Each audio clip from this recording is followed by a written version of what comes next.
Hello everyone, Bharat का भूगोल में फिर से आपका स्वागत है। आज मैं आपको बताने वाला हूँ चैप्टर 6 जो स्टार्ट हो चुका था। इससे पहले हमने चैप्टर 6 के बारे में जो इन्फॉर्मेशन आपको दी थी, तो उससे रिलेटेड पार्ट के लिए आपको आज के इस पूरा वीडियो आपको देखना होगा ताकि आप अच्छे से प्रॉपर तरीके से आप पढ़ सको।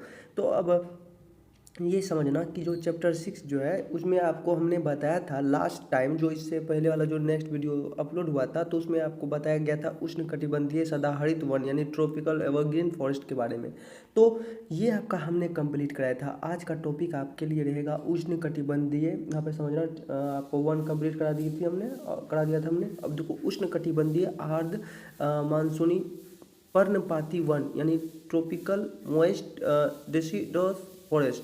अब देखो उसके बारे में हमको पूरा डिटेल में समझना है। तो चलिए सबसे पहले स्टार्ट करते हैं। फर्स्ट ऑफ ऑल इस बिना देर के और आप प्लीज़ आप पूरा वीडियो को लास्ट तक देखिए ताकि आपको अच्छे से समझ में आए। अब यहाँ पे समझना, अब यहाँ पे समझो टॉपिक उष्णकटिबंधीय, ये जो है इसके बारे में बात करें। उष्णकटिबंधीय आर्द्र मानसूनी पर्णपाती वन। तो यहाँ पे जो टॉपिक है पहला, तो इसमें यह कहा जाए क्लाइमेट के बारे में बताया गया है कि जो जलवायु है, इस प्रकार की वनस्पति का विकास जो है उन क्षेत्रों में हुआ है जहाँ वार्षिक वर्षा यानी कि जो वर्ष भर में वर्षा जो है 100 से लेके 200 सीएम के बीच होती है। ये विशिष्ट मानसूनी वन है। इन्हें पतझड़ वन भी कहा जाता है। इन्हें कौन सा वन कहा जाता है? पतझड़ वन भी कहता है। और इस वन में पतझड़ के समय यहाँ पे पत्ते झड़ने लगते हैं, तो इसलिए विशिष्ट मानसूनी वन है। और जहाँ पे 100 से 200 सेमी के बीच विशिष्ट मानसूनी वन है, और 100 से 200 सेमी के बीच बारिश होती है। तो अब इतना चीज़ आपको हमने बताया।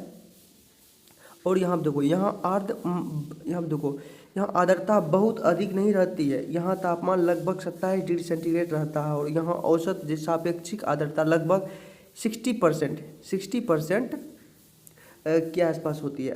अब यहाँ पे एक चीज़ समझना, उष्णकटिबंधीय आर्द्र में मानसूनी यानी पर्णपाती वन जो है, तो उसमें ये बताया गया, ये दर्शाया गया है, तो कि इसका क्लाइमेट के बारे में दर्शाया गया कि इसका क्लाइमेट के बारे में ये दर्शाया गया है कि इस प्रकार की जो वनस्पति का विकास हुआ है तो उन क्षेत्रों में हुआ है जहाँ वार्षिक वर्षा जो है लगभग 100 से 200 सेमी के बीच होती है। ये विशिष्ट मानसूनी वन है, और ये एक प्रकार का विशिष्ट क्या है? मानसूनी वन है। और इन्हें पतझड़ वन भी कहा जाता है, और इन्हें पतझड़ वन भी कहा जाता है। तो क्लियर एज इट इज़, आपको ये समझ में आ गया बात। अब आप देखो, यहाँ आर्द्रता बहुत अधिक नहीं रहती, और यहाँ पे जो आर्द्रता है बहुत अधिक नहीं रहती है। उसका टेम्परेचर कितना होता है? लगभग 27 डिग्री सेल्सियस रहता है, और यहाँ औसत सापेक्षिक आर्द्रता लगभग 60%। अब देखो यहाँ जो है औसत सापेक्षिक, अगर एवरेज सापेक्षिक आर्द्रता लगभग कितना मापा गया? 60% के आसपास होती है। तो क्लियर है सीरीज, यहाँ तक हमने आपको बता दिया। अब देखो इसका विशेषता देखो, विशेषताएं में यहाँ पे पढ़ोगे आप। इन वनों में शुष्क गर्मी की ऋतु में आर्द्रता में कमी के कारण वृक्ष अपनी पत्तियां गिरा देते हैं ताकि उनकी नमी नष्ट हो सके। और यहाँ के वृक्षों की औसत ऊंचाई जो है 20 से 45 मीटर होती है। और मानसूनी वन जो है, अब यहाँ पे देखो, मानसूनी वन जो है आर्थिक दृष्टि से बहुत महत्वपूर्ण होते हैं। मानसूनी वन आर्थिक दृष्टि से बहुत महत्वपूर्ण होते हैं।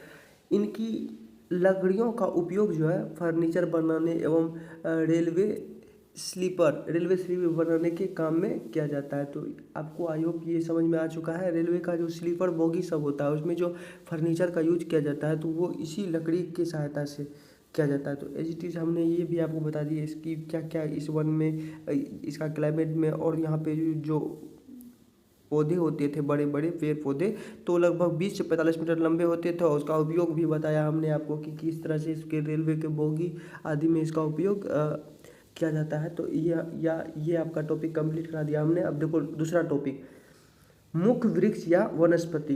अब इसमें होता क्या है कि मुख्य वृक्ष के बारे में देखेंगे और या वनस्पति के बारे में देखो। अब यहाँ देखो, सागवान साल, जैसे कि आपने सुना होगा सागवान साल जो होता है, और सखुआ जो है, ये सब लकड़ियाँ बहुत मजबूत होती है। और चंदन का लकड़ियाँ, और यहाँ पे देखो सहतूत हो गया, महुआ हो गया, आंवला हो गया, शीशम, आम, बांस, फिर त्रिफला टीक आदि इस प्रकार के वनों में पाए जाने वाले प्रमुख वृक्ष हैं। और जैसे कि साल, यहाँ पे देखो, सागवान एवं शीशम की लकड़ी फर्नीचर बनाने के काम आती है।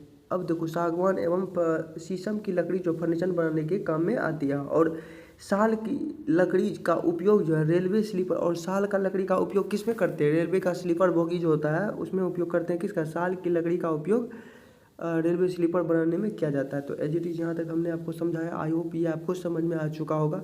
अब दूसरा टॉपिक यहाँ पे देखो, वितरण के बारे में देखेंगे। चलिए इसका वितरण देखते हैं। यहाँ पे होता क्या है कि पश्चिमी घाट पर्वत के पूर्वी ढाल हिमालय का तराई क्षेत्र। अब देखो, तराई क्षेत्र क्या होता है? पहाड़ से जैसे नीचे उतरेंगे, आप देखो जैसे कि उत्तर में हिमालय का पर्वत माला होता है, उसके बाद जो नीचे वाला भाग होता है, जैसे कि मैदानी इलाका से पहले वाला भाग जो होता है, तो उसे हम तराई कहते हैं। चलो अब वो भी हम आपको बता देते हैं। अब यहाँ पे एक चीज़ समझना, पहाड़ के जस्ट नीचे के भाग जो होता है वो मैदानी क्षेत्र होता है। मैदानी क्षेत्र में सबसे जो ऊपर वाला भाग होता है वहाँ पे इसके बारे में समझना। तो जैसे तराई होता है, तराई बाढ़ नदी दृष्टिगोचर होता है। यहाँ पे समझना, तराई जहाँ बाढ़ आते हैं और वो एक तरह का दृष्टिगोचर है। तो सबसे पहले होता है भावर प्रदेश। भावर प्रदेश में बहुत सारे पत्थर पाए जाते हैं, जिसमें बड़े बड़े जो है पत्थरों के बीच से नदियाँ निकल जाती है। और वहाँ पे जो है नदियाँ दिखती नहीं है होती है, क्योंकि पत्थरों के बीच से नदियाँ निकल जाती है। और लगभग 7 से 8 किलोमीटर जाने के बाद जो है नदियाँ अचानक प्रकट हो जाती है, क्योंकि आपको ऐसे भी कह सकते हैं पथरीली ज़मीन प्रकट हो जाती है, जिस कारण से नदियाँ दिखने लगती है। क्योंकि पथरीली ज़मीन खत्म हो जाती है और इसके बाद जो है नदियाँ बाढ़ ला देती है, अब ऐसे कह सकते हैं। तो एज इट इज़ यहाँ तक आपको हमने समझा दिया है। तो आपको ये बात आपको समझ में आ चुकी है। चलिए अब इसका टॉपिक आपको हमने समझाया तराई के बारे में।